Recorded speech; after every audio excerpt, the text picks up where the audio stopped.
ابھی آپ کو بتائیں کہ وزیراعظم شہباز شریف کا 200 یونٹ والے صارفین کو 3 ماہ کے لیے رعایت دینے کا بڑا اعلان کیا گیا ہے۔ کہتے ہیں کہ بجلی صارفین کو ریلیف دے رہے ہیں۔ 94% گھریلو صارفین کو فائدہ ہوگا۔ بجلی صارفین کو ریلیف دینے پر 50 ارب روپے خرچ ہوں گے۔ اس معاملے پر IMF کو بھی اعتماد میں لیا ہے۔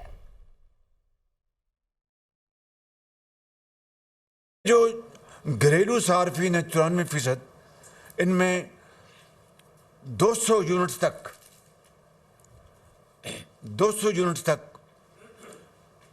ہم ان کو رعایت دے رہے ہیں 3 مہینے کے لیے، جولائی، اگست، سپٹمبر، اور پھر اکتوبر میں موسم بہتر ہو جاتا ہے تو یقیناً یہ بجلی کی جو استعمال ہے وہ بھی کم ہوتا ہے۔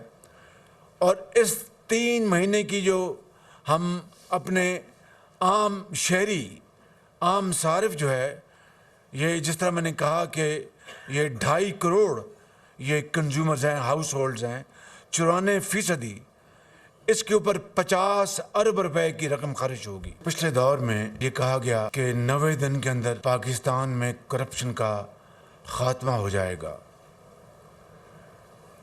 کرپشن کا خاتمہ تو دور کی بات، کرپشن کے اتنے بڑے اسکینڈل آئے، پاکستان کے خزانے میں 190 ملین پاؤنڈ بھجوائے گئے تاکہ یہ رقم قوم کی قومی خزانے میں جمع ہو۔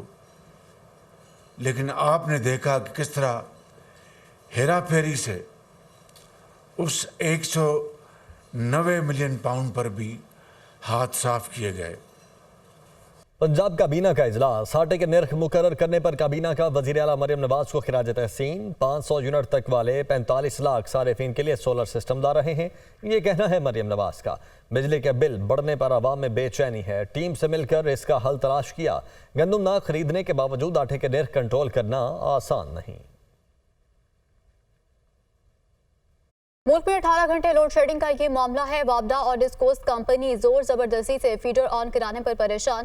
حکومت کا لاسز والے فیڈرز پر طویل لوڈ شیڈنگ کو قانونی قرار دینے کا فیصلہ کیا گیا ہے۔ ذرائع کی جانب سے بتایا گیا ہے کہ لوڈ شیڈنگ کو قانونی قرار دینے کے لیے نیپرا ایکٹ اب بدلا جائے گا۔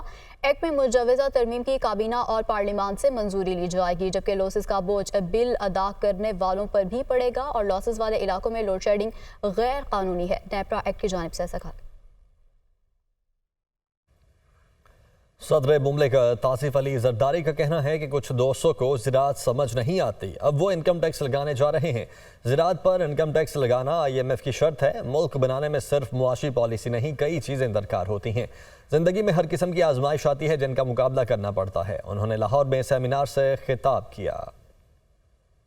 دوستوں کو ایگریکلچر سوچ سمجھ نہیں آتی، اب وہ اور بھی انکم ٹیکس لگانے جا رہے ہیں۔ لگانا پڑے گا، IMF کا جسے کہتے ہیں نا ایک شرط ہے وہ، تو we are fine, we are ready with the conditions of going in to it, مگر obviously we will look at it and وہ پروونشل گورنمنٹس کے ہینڈ میں ہوگا۔ زندگی میں ہر قسم کی آزمائشیں آتی ہیں اور ہر قسم کی آزمائشوں کو ہم نے فیس کرنا ہے۔ سوشل میڈیا کا دور ہے، پاور ٹو دا پیپل ہے، پاور ٹو دی انڈیویجول ہے، انڈیویجول پاورفل ہے۔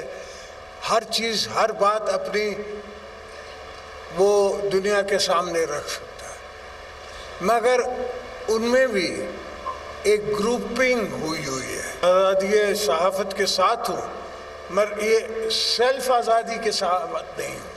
یہ جو سیلف آزادی ہے جو میں گروپ بنا کے کرتا ہوں اور میرا کوئی گول ہے، اس موٹیو کے لیے کرتا ہوں، ان موٹیویٹڈ ہو، بالکل ہزار بسم اللہ۔ مجھ پہ جتنی کرٹیسزم ہوئی ہے اور ہوتی ہے، میرا خیال ہے کسی اور شخص پہ نہیں ہوئی۔ کراچی میں مانسون بارشوں کی دھماکے دار انٹری، شہر کے مختلف علاقوں میں بادل خوب برسے۔ نیا ناظم آباد، نارتھ ناظم آباد، شارع فیصل پر تیز بارش، سرجانی، گلشن حدید، گلشن معمار،